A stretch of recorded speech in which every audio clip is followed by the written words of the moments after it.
La aventura tiene un nuevo nombre, Nissan Rogue Rock Creek. Con la Rogue Rock Creek estarás listo para conquistar el camino que venga. Si es una ruta rocosa, tienes llantas todoterreno. Ante una gran bajada, control para descenso inclinado y su parrilla tubular para techo, lista para lo que necesites. Cuando la vida te ofrece aventura, tú tienes la Nissan Rogue Rock Creek. La capacidad de carga está limitada por el peso y la distribución. Siempre asegure la carga. Cargar el vehículo con mucho peso, especialmente en el techo, afectará el manejo y la estabilidad del vehículo. Según la tradición cristiana, Santiago el Mayor, uno de los 12 apóstoles de Jesús, viajó hasta la península ibérica para predicar el Evangelio. Se dice que recorrió lo que hoy es el norte de España, incluida la región de Galicia. Aunque su misión no tuvo mucho éxito, dejó algunas pequeñas comunidades cristianas.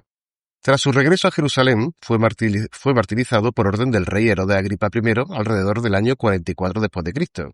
De acuerdo con la leyenda, sus discípulos, guiados por su deseo de honrarlo, recogieron su cuerpo, lo colocaron en una barca de piedra y navegaron con él de regreso a Galicia, guiados por las estrellas y la providencia divina. La embarcación llegó a la costa gallega, a un lugar que hoy se identifica como Padrón. El cuerpo fue enterrado en el interior del país en un bosque conocido como Libredón, y con el paso de los siglos la tumba fue olvidada. Hasta que en el siglo IX un ermitaño de nombre Pelayo vio unas luces misteriosas como estrellas brillando sobre un monte y alertó al obispo Teodomiro de Iria Flavia. Tras excavar el lugar descubrieron un sepulcro que, según se interpretó milagrosamente, contenía los restos del apóstol. El rey asturiano Alfonso II el Casto, considerado el primer peregrino, emprendió un viaje devocional desde Oviedo, capital por entonces del reino, a Galicia para verificar el hallazgo y rendir homenaje al santo. Convencido de tan feliz circunstancia, ordenaría levantar inmediatamente una iglesia en el lugar conocido como Campus Stellae o Campo de las Estrellas. Había nacido Compostela. Con el paso de los años, este centro urbano iría creciendo y el primitivo santuario sería sustituido por una iglesia mayor en época de Alfonso III y por fin por la catedral actual, gracias sobre todo a los esfuerzos del obispo Gelmira en el siglo XII. Durante la Edad Media, Santiago se convertiría en un centro de peregrinación cristiano a la altura de Roma y Jerusalén, gracias al apoyo de los monjes de Cluny y el impulso del papado que otorgó el privilegio del año santo jubilar, concediendo indulgencias plenarias a quienes peregrinaran en los años en que el 25 de julio, día del apóstol, y patrón de España por cierto, cayera en domingo.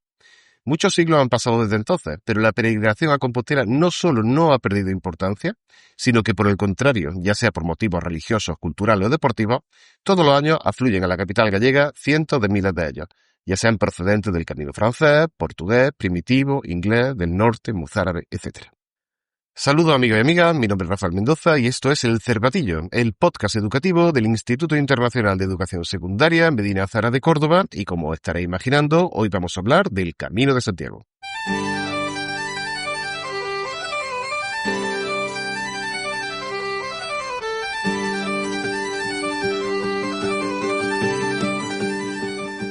En esta ocasión me acompañan don Pablo Cañas, profesor del Departamento de Educación Física del Instituto, que organizó el año pasado el primer viaje al Camino de Santiago para el alumnado de primero de bachillerato, junto con don José Manuel Iglesias, profesor de Matemáticas del Centro y gallego de origen paramarseña.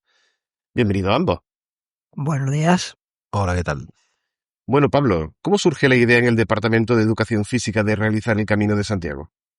Pues dentro de los contenidos que tenemos que desarrollar en el departamento hay un bloque que trabaja lo que serían las actividades en el medio natural y pues dentro de estas actividades en el medio natural pues estaría encuadrado el senderismo y ya se desarrollan en cursos previos algunas actividades más cortitas de senderismo y como culminación al final de lo que serían los cursos que tienen educación física obligatoria, como es primero de bachillerato, pues decidimos hacer un recorrido un poquito más largo, donde el reto senderista pues fuera un poquito más ambicioso. Uh-huh. Una actividad que también, por otra parte, fomenta la convivencia, desde luego, entre los alumnos y el profesorado y también el espíritu de superación, supongo. Pues sí, es un reto deportivo, no cabe duda, porque la dureza de la prueba, pues en sí, con sus 100 kilómetros que tienen que recorrer, pues no es un reto fácil y bueno, requiere un poco de preparación también. Antes mencionaba la existencia de múltiples caminos, por cierto, también en los últimos tiempos hay caminos de autor directamente, pero de entre todos los que hay, ¿cuál es el que hicisteis el año pasado y supongo que repetiréis para este año? Pues elegimos el camino quizá más transitado, que es quizá el más popular, que es el francés.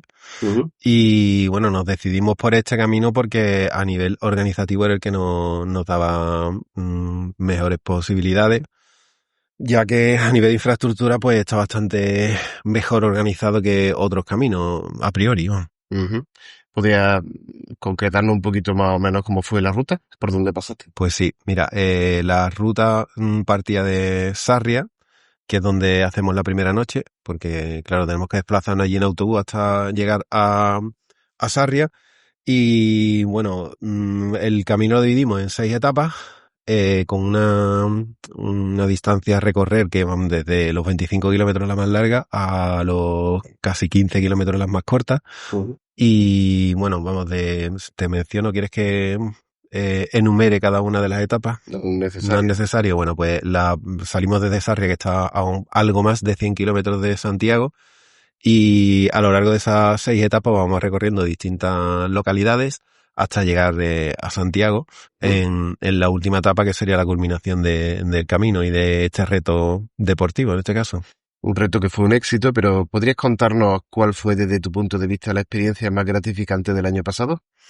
Pues para mí fue ver cómo todos o la mayoría de los alumnos captaban perfectamente ese espíritu de superación que hay en el camino, y eso no fue inculcado por nosotros, sino simplemente se impregnaron ellos a base de ir recorriendo cada una de las etapas y de ir relacionándose con otros peregrinos que digamos que tenían ese mismo espíritu de superación, porque claro, allí te encuentras con gente con distintas dificultades haciendo el camino, o incluso gente que no está haciendo el mismo camino que tú, sino que viene de un recorrido mucho más lejano, ¿no? De un ramal diferente, claro. O de un ramal diferente, o bien vienen desde, si nosotros empezamos desde Sarria, pues puede que haya gente que llega con 10 etapas anteriores, o sea que... Hay gente que empieza directamente en París, o hay gente que empieza o desde en esa Granada, puerta de su casa, donde quiera que esté, ¿sabes? Claro Entonces, realmente para mí fue una sorpresa como todos captaron esa idea, ¿no? De que tenían que hacer el camino por sus propios medios, y aunque teníamos medios de apoyo, pues ninguno quiso acudir a esos medios de apoyo para terminar el camino de una manera, digamos, fraudulenta, ¿no? El coche escoba, entiendo, ¿no? Efectivamente. Entonces todos captaron la idea de que la idea del camino era hacerlo como un reto, caminando todos, ¿no? Y conviviendo y relacionándote con otros peregrinos y demás. Solamente por curiosidad, ¿con 100 kilómetros obtienen los alumnos la compostelana famosa?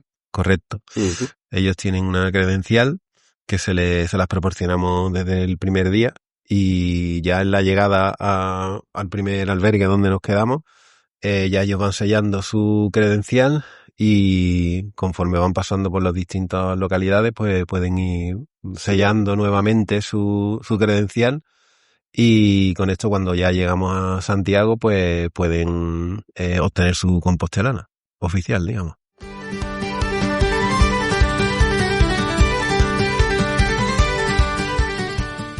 Has comentado, Pablo, que el objetivo de la actividad que planteaste el año pasado era fundamentalmente deportivo, pero también hay personas que viven el camino desde un punto de vista espiritual y religioso. De hecho, me consta que el curso pasado fueron muchos los alumnos y alumnas que experimentaron una sensación de verdadera euforia cuando alcanzaron el Monte de Gozo y contemplaron por primera vez las torres de la catedral en la lejanía. Lugar desde el que, por cierto, muchos peregrinos, no sé si en vuestro caso, hacían el último tramo del camino descalzo. La tradición, más concretamente, la misma que seguían los peregrinos medievales, era lavarse en un arroyo, el arroyo de la Bacolla, antes de entrar en la ciudad, y quemar las prendas viejas en la cruz dos farrapos, o la cruz de los harapos, que viene a ser en gallego, como símbolo de renovación. Y es que, aunque los tiempos hayan cambiado, el camino sigue significando algo de transformación personal. También, aparte de lo religioso deportivo, el trayecto tiene evidentes atractivos culturales, pues está repleto de hitos monumentales, y raro es el no encontrarse con antiguos conventos, como el de Santa María Magdalena de Sarria, que es el primero que vaya a ver, iglesias como la de Vilar de Dona en Pavas de Rey, o castillos como el de Pambre en la misma localidad, monasterios como el de los Sobrados de los Monjes, cerca de Melide, amén de numerosos hospitales, hospederías para peregrinos, puentes, etcétera, que vaya a cruzar ahora cuando vaya. Incluso interesantes lugares muy anteriores a estos, como son los castros celtas o conjuntos de petroglifos que forman parte del singular paisaje de esta milenaria ruta a su paso por Galicia. No obstante, como ya conoces el camino del año pasado, el plato fuerte, claro está, en la propia capital gallega, que es Santiago de Compostela, donde destaca su catedral, una auténtica joya del románico europeo, que pese a haber sufrido las lógicas transformaciones con el paso de los siglos, por ejemplo la construcción de la fachada del Obradoiro, permanece prácticamente intacta por dentro, destacando la decoración escultórica del Pórtico de la Gloria, con su famoso apostolado del Maestro Mateo, o el no menos interesante Pórtico de las Platerías. Aparte de la propia catedral, como ahora nos irá contando José Manuel, encontramos en torno a la Plaza del Obradoiro y las inmediaciones nada más y nada menos que el Hospital de los Reyes Católicos, el Palacio de Gelmira, que quiero recordar que es el palacio donde está la sede de la Comunidad Autónoma Gallega, corrígeme si me equivoco, el Colegio de Fonseca, el antiguo monasterio benedictino de San Martín Pinario y así un largo etcétera. Como vemos, no faltan incentivos para embarcarse en esta auténtica aventura. Pero preguntémosle, ya que tenemos aquí a José Manuel, a un gallego de origen, que además, por cierto, estudió en Santiago Matemáticas, ¿qué significa para ti el camino? Pues mira, el camino es sobre todo multiculturalidad, mucho bullicio, demasiado, muchas veces ya también, pero sobre todo alegría en todos los tramos que recorre desde la entrada en Pedrafita do Cebreiro. Sobre todo has visto cómo se han transformado desde el Xacobeo boom, que fue el del año 93, cómo las aldeas y pueblos se fueron transformando desde sus sectores primarios a esa transformación de todas las familias, han transformado sus casas en ya sea pensiones, hostales u hoteles, y la planta baja ha sido transformado en restaurante, ¿no? Y sobre todo alegría porque desde Semana Santa da un cambio, ¿no? en esas zonas, debido a que la llegada de gente pues da un toque diferente a cada uno de los pueblos y sobre todo ver la convivencia que hay entre peregrinos y peregrinas en las paradas. ¿Y no piensa José Manuel que quizá en los últimos años la masificación ha provocado que se haya perdido un poquito el espíritu antiguo, por lo menos en el Camino a Francia? Este año, por cierto, pasado, tuve la ocasión de hacer algunas etapas del Camino Primitivo desde Oviedo y la verdad es que era muy tranquilo, en contacto con la naturaleza, pero el francés quizá, como decía antes Pablo, es el más transitado. ¿Crees que se ha perdido algo de la esencia? Efectivamente, la idea de peregrinar por peregrinar ahora se ha convertido más en un eventódromo en ocasiones, ¿no? No toda la gente va en ese sentido, ¿no? Pero ya hay muchas agencias que te planifican el viaje de manera premium. Y ya es una mega masificación de algunos lugares e incluso, sobre todo la entrada en Santiago, en la Rúa San Pedro, digamos que hay la zona de los barrios de entrada en Santiago tienen quejas debido a que cuando entra un grupo de 50 o 60 personas aplaudiendo y gritando a una determinada hora de la mañana, pues eso genera una incomodidad. Claro, de todas maneras, ya veo que tú eres partidario del peregrinaje a la antigua usanza, con el bordón, con la mochila, ¿verdad? Y un poquito más solitario, más tranquilo. De todas maneras, estoy seguro también que todo visitante, ya sea por motivos culturales, religiosos, por lo que sea, puede experimentar a su paso por Galicia auténticas tradiciones gallegas, ¿no? Me refiero a gastronomía, folclore, música. ¿Qué puedes contarnos de eso?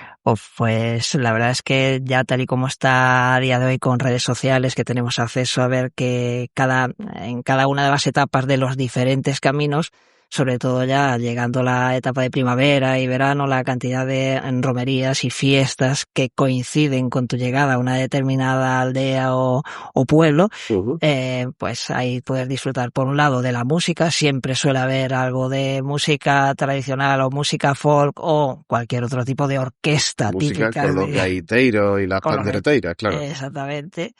Y, por supuesto, de la gastronomía, porque suelen ir acompañadas esas romerías el día de la empanada, el día de polvo a feira, el día de etcétera, etcétera, polvo etcétera. A feira, ¿no? Que es el pulpo a la gallega que todos entendemos aquí, exactamente, ¿verdad? El plato ahí por excelencia. Pablo.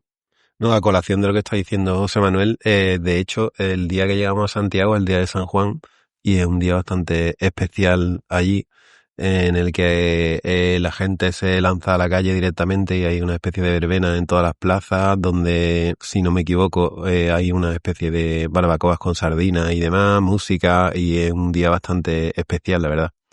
Es un día, es conocido en Santiago, en Compostela, por la gente que estudiamos allí, por la gente allí como a Noite Meiga, porque es la noche de las hogueras, la noche de las cacharelas, que es como se dice, y bueno, siempre suele haber sardinas a la brasa, pan, y bueno, fiesta, música en general, todo muy sano.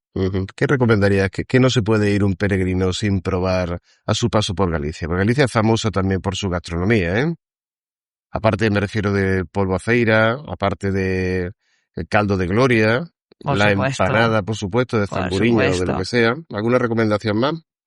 Hombre, la famosa tarta de Santiago, hay que empezar a probarla ya en la provincia de Lugo, porque es donde la mayor parte de obradores llevan a cabo la elaboración de este producto tan conocido, ¿no? Por la almendra recogida en algunas zonas, y ya en Portomarín es una de las zonas típicas con varios obradores para probar y degustar la tarta de Santiago. No me quiero olvidar tampoco de famoso queixo de Arzúa Ulloa, porque pasamos por la comarca por excelencia del queso en Galicia, ¿no? Eso es algo que no nos podemos olvidar. Por supuesto, no nos podemos olvidar de comer un churrascazo muy bueno en cualquier parte de Melide o la empanada de zamburiñas. Esa es otro delicatessen y bueno, así todo ello un poco regado por lo menos para los profesores de los caldos de la tierra, ¿no? Sí, bueno, ahí tenemos ya en la zona de Portomarín, es donde empieza la zona del Mencía Alto, un vino poco conocido en el resto de España, pero bueno, allí de gran tradición y un buen paladar, ¿no? Y que el vino es cultura, al fin y al cabo, ¿verdad? Sí. Por eso lo sacamos a colación en el programa. Y por último, José Manuel, tú que conoces bien la ciudad porque has estado estudiando allí, ¿nos podrías dar alguna recomendación para el alumnado, algún tip para algo que no se puedan perder, pero sobre todo algo que no aparezca habitualmente en internet, como decías tú, o la guía oficial? ¿Algún secretillo que tengas tú por ahí? Pues ya el hecho de llegar la noche del 24, la noche de las cacharelas, esa va a ser una noche que no van a olvidar, por supuesto. Pero aparte de eso, el recorrer, salir de la zona vieja, bajando al barrio de Pombal y atravesar el río Sarela para subir al Monte Pedroso, eso es una experiencia única que cuando estábamos ahí de estudiantes solíamos hacer. Hay zonas de picnic en la subida a Pedroso. Y después también si vienes de la zona alta de San Caetano y bajas al centro atravesando el Parque Bonaval, pues bueno, esa es otra experiencia única para estar allí de chilling, ¿no? Con tus compis allí en los jardines haciéndote un picnic, la verdad es que sí. Muy bien, pues creo que hemos tomado nota, ¿no? Totalmente. Muy bien. Pues muchas gracias a ambos por estar hoy aquí, contarnos la experiencia del año pasado, así como aportarnos algunos consejos extras para los peregrinos que este año volverán a hacer el camino. Ya quedan unas cuantas semanas para que salga otra expedición del instituto. Señal de que la experiencia ha sido grata cuando se repite. Buen camino este año y, como suelen decir los peregrinos, ultrella. Ultrella. Ultrella. Pues esto es todo por hoy, mis queridos oyentes del Cervatillo. Espero que el programa haya sido de vuestro interés y que os animéis a hacer el Camino de Santiago en algún momento de vuestras vidas. Si ese ha sido el caso, no olvidéis suscribiros y darle un like, y si queréis dejar cualquier comentario, o queréis hacer una petición, podéis hacerlo siempre que queráis escribiendo al correo elcervatillodemedinazahara@gmail.com. Nos oímos en un próximo episodio y hasta entonces, como siempre, sapere aude.